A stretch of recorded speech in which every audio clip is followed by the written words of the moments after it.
ഒരു സ്വപ്നം പോലെ കൺമുന്നിൽ കണ്ടേ പല നാളായി കാക്കും ആശകൾ കലിതുള്ളും കടലും ഇരുളറിയും കാടും വഴിയായി തീർന്നീ യാത്രയിൽ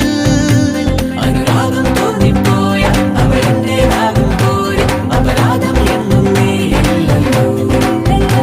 ഒരു ലക്ഷം കള്ളം കൊണ്ട് ഈ ലക്ഷ്യം നേടും നേരം അവൾ ലക്ഷ്മി ദേവിയായി വന്നിതാ